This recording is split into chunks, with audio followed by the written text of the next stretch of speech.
Good morning बच्चों। हम लोग परिमेय संख्याएँ पढ़ रहे हैं, उसी को आगे जारी रखते हुए आज हम पढ़ेंगे परिमेय संख्याओं पर शून्य की भूमिका।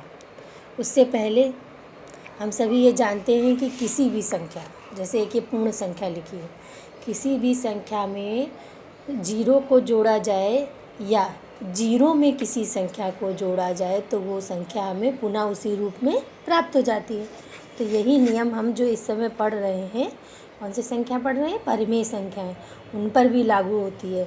2/3 मतलब जो 2 थी, हम अगर अब उसको परिमेय रूप मतलब P/Q के रूप में ले लें तो परिमेय संख्या 2/3 + 0 = कितना आएगा? 2/3।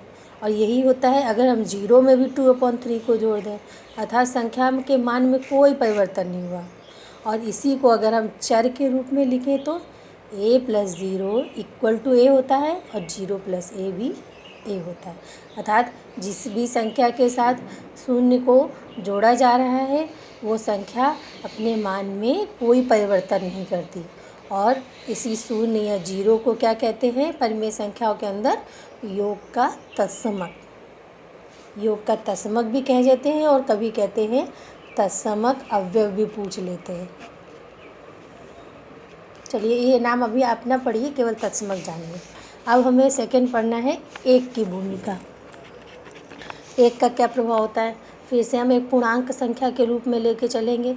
1 से 10 तक या अनंत संख्याएँ होती हैं, उनमें से हम एक संख्या लेते हैं 3।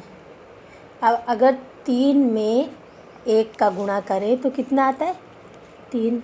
सभी लोगों ने टेबल्स पढ़ रखे होंगे। टेबल में क्या होता है? सबसे पहले यही आता है ना, उस संख्या को हम 1 से मल्टीप्लाई करते हैं या 1 से, और वो संख्या पुनः में प्राप्त हो जाती है। तो 3 × 1 = 3। और 1 का टेबल हम अगर पढ़ें सभी संख्याओं के साथ तो भी वही संख्या वापस मिल जाती है। तो 3 × 1 = 3 और 1 × 3 = 3। अब क्या हो रहा है? जब जोड़ रहे थे तो जीरो को जोड़ने से कोई प्रभाव नहीं पड़ रहा था संख्या पर।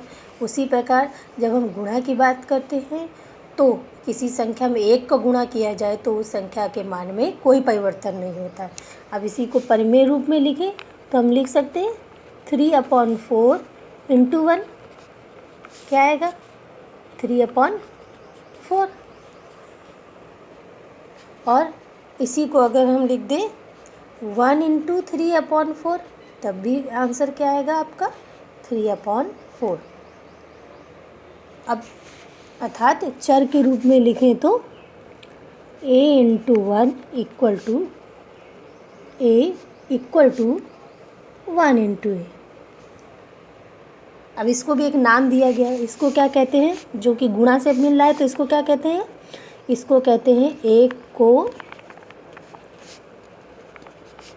गुणा का तत्समक कहते हैं। जब भी आपसे कोई प्रश्न किया जाए कि एक संख्या लिख के कि 3/4 का गुणा का तत्समक कौन होगा, तो गुणा का तत्समक 1 हो जाएगा। अब आता है हमारा एक योज्य प्रतिलोम। ये योज्य प्रतिलोम क्या होता है? योज्य से आप जोड़ समझ गए होंगे कि योज्य का अर्थ होता है प्लस या जोड़ना, और प्रतिलोम का अर्थ होता है विपरीत। तो अर्थ क्या, इसका अर्थ क्या निकला है? किसी संख्या में क्या जोड़ा जाए या उसका क्या विपरीत जोड़ा जाए कि उसका रिजल्ट आ जाए 0, मतलब वो उसको कैंसिल कर दिए। मान लिया ये कहा जाए आपके पास इस समय 2 पेन हैं और आपके आसपास 2 फ्रेंड्स हैं, उनके पास कोई पेन नहीं है और उन्हें लिखना भी है। तो आपसे ये कह दिया जाए कि आप दोनों पेन दे दीजिए, तो आप एक एक लड़की दोनों को दे दें तो आपके पास क्या बचा? 0। और उसी में कह दिया जाता कि एक आप ले लीजिए, एक दूसरे दे दे, तो आपके पास बच जाता। तो क्या होता है योज्य प्रतिलोम में? क्या होता है, जैसे कि संख्या 2 है, उसमें से क्या इसके साथ उल्टा या जोड़ा या घटाया जाए कि वो क्या आ जाए, उसका रिज़ल्ट 0 आ जाए। तो इसके साथ में 2 के साथ में क्या जोड़ा जाए? जब योज्य है तो प्लस तो आएगा ही, किसको जोड़ा जाए, -2 को, -2 अर्थात 2 और ये माइनस प्लस मिलकर क्या हो जाएंगे माइनस, और 2 - 2 हो जाएगा 0। इसी तरह अगर हम एक संख्या पहले ले लेते 2 -2 और इसका हमें योज्य प्रतिलोम पूछे तो क्या करना पड़ेगा, प्लस तो करना ही पड़ेगा, -2 पहले है तो इसके साथ में क्या जोड़ना पड़ेगा, 2 का मतलब ही है प्लस। अब इसका अगर हम ब्रैकेट खोल भी दें तो ये +2 और फिर वही हो गया 1 - 1 प्लस, दोनों एक दूसरे को कैंसिल करेंगे या एक दूसरे को घटा देंगे और उत्तर क्या आ जाएगा 0। तो इसको क्या कहते हैं, इस तरह से कोई भी संख्या हो और उसका पूछा जाए योज्य प्रतिलोम तो वही संख्या उसका योज्य प्रतिलोम होती है, केवल चिन्ह विपरीत, प्रतिलोम मतलब विपरीत हो जाता है। अगर संख्या प्लस में है तो उसका विपरीत माइनस वाला हो जाएगा, और यदि संख्या माइनस में दी है तो उसका विपरीत प्लस में हो जाएगा। अर्थात कोई परिमेय संख्या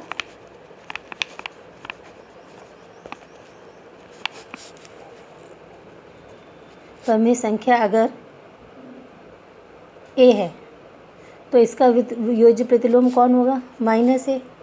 और यदि कोई परिमेय संख्या -a है तो उसका योज्य प्रतिलोम कौन सा हो जाएगा, प्लस का है। मतलब रिजल्ट हमें क्या मिलना चाहिए, 0। इसी को कहते हैं योज्य प्रतिलोम या उसका ऋणात्मक। तो a का योज्य प्रतिलोम -a और -a का योज्य प्रतिलोम प्लस है। नेक्स्ट है, अब हम जैसे योग का पढ़े अब गुणा का पढ़ेंगे। गुणात्मक प्रतिलोम, गुणात्मक मतलब अब गुणे की बात कर रहे हैं और प्रतिलोम मीन्स विपरीत। तो अब क्या हो जाएगा, गुणा के लिए हमेशा 1 आना चाहिए, योग के लिए हमेशा 0 आना चाहिए। तो अब गुणात्मक प्रतिलोम, मान लिया आपके पास कोई संख्या है 4/5, तो अब आपसे पूछा जाएगा इसका गुणात्मक प्रतिलोम बताइए कि मतलब इसके साथ में क्या गुणा करें कि वो उत्तर आ जाए 1। तो 4/5 के साथ में गुणा करना है और वो 1 तब आ सकता है जबकि हम अंश और हर के स्थान बदल दें, तो अंश हर से एक दूसरे से कैंसिल हो जाएंगे, मतलब 5/4। तो 4 कट जाएगा, 5 भी कैंसिल हो जाएंगे, 4 1 जा 4, 5 1 जा 5। अंत में रिजल्ट क्या आया, 1 × 1 1। अब ये चाहे माइनस में हो चाहे प्लस में, जैसे ये दोनों संख्या हमने प्लस में ली थी। अब अगर इसको हम एक संख्या को अगर माइनस में लेंगे तो गुणात्मक प्रतिलोम में दूसरी संख्या को भी हमें माइनस में लेना पड़ेगा, क्योंकि उत्तर आना चाहिए +1। तो हम इसको अगर चिन्हों में ही आप लोगों को ध्यान रखना होगा कि उत्तर तो 1 आना है पर चिन्ह प्लस में आए। तो -4/5 है तो किसका मल्टीप्लाई करना पड़ेगा, +5/4 का।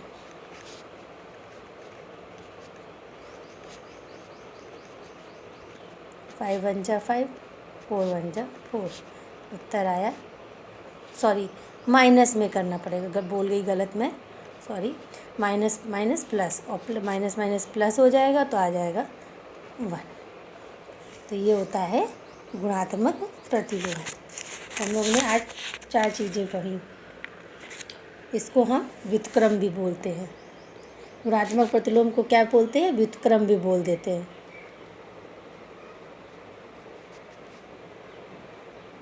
इसको हम बोल देते हैं, इसका ऋणात्मक बताइए, और इसमें बोल देते हैं व्युत्क्रम बताइए।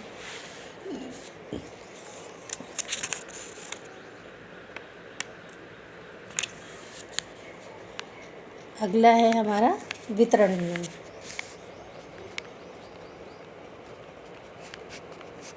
वितरण नियम, वितरण जैसे हमने सहचार्य नियम पढ़ा और क्या पढ़ा था, एक नियम क्रम विनिमय नियम। अब हमें पढ़ना है वितरण नियम। वितरण नियम का अर्थ होता है बराबर बराबर बांट देना। वितरण मतलब बांट देना, यहाँ बराबर नहीं आ रहा है, बांट देना। अब गणित की भाषा में वितरण को इस फॉर्म में लिखा जाता है, माना यदि हमारे पास 3 परिमेय संख्या हैं ए, बी और सी, तो वितरण नियम के अंतर्गत इसका अर्थ होता है ए कोष्टक में बी प्लस सी। जब एक संख्या बाहर हो और 2 संख्याएं कोष्टक के अंदर हो तो उनके बीच में हमेशा क्या होता है, गुणे का निशान। तो वितरण नियम यह कहता है कि इस दोनों के साथ में ए बी और प्लस सी के साथ में ए कॉमन लेके रखा गया है, मतलब ये दोनों के पास जाएगा। जब हम इसको वितरित करेंगे कोष्टक खोल के तो कैसे हो जाएगा, ए इंटू बी प्लस ए इंटू सी। ए हमने देखा यहाँ पे क्या हुआ, ए दोनों के साथ बराबर रूप से वितरित हो गया। इसको वितरण नियम ऐसे भी कहते हैं, योग पर गुणा का वितरण नियम। योग पर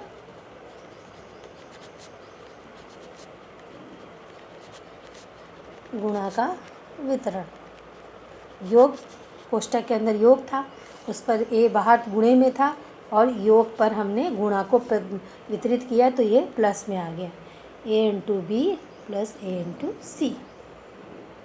अब दोनों के अर्थ हम देख सकते हैं यहाँ पर एक एग्ज़ाम्पल के थ्रू। आपके पास है 1/2 इंटू 1/3 प्लस 1/5।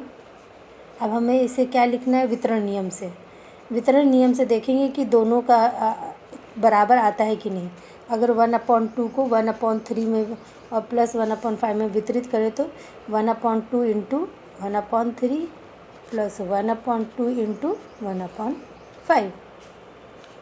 अब ये हमारा एक तरह से क्या हुआ, ये LHS हो गया।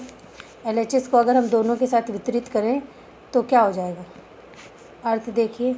या हम इसको ऐसे हल करें, पहले कोष्टक के अंदर हल कर लें। 3 और 5 का जब एक दूसरे के टेबल में नहीं आ रहे हैं तो इनका लघुत्तम क्या हो जाएगा, 3 और 5 का आ जाएगा 3 पंचे 15। अब इसको हल करना शुरू करें, 3 से 15 में डिवाइड किया, 3 पंचे 15। जो आपका उत्तर आया उसको 1 से मल्टीप्लाई किया 5। इसी तरह से इसमें आ जाएगा 3 और ये आया 5 3 8 8/15। अब इस कोष्टक को खोले तो 1/2 इंटू 8/15। अभी किसके टेबल में आ रहा है, 2 1 जा 2, 2 4 जा 8, आया 4/15। LHS से उत्तर क्या आया, 4/15। अब इसी तरह से अगर हम RHS को ले लें, इन दोनों को मल्टीप्लाई करते जाए, 1/2 और 1/2 into 1/3, 1 into 1 1, 2 into 3 6, 1 into 1, 2 into 5 10। और 6 और 10 का एलसीएम लें तो अब जब लघुत्तम लेंगे तो आपको मिलेगा इसका लघुत्तम 15,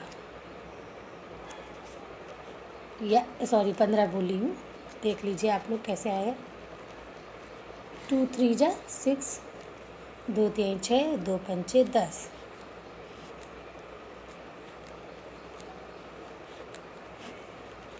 दो 3 6, 6 पंचे 30।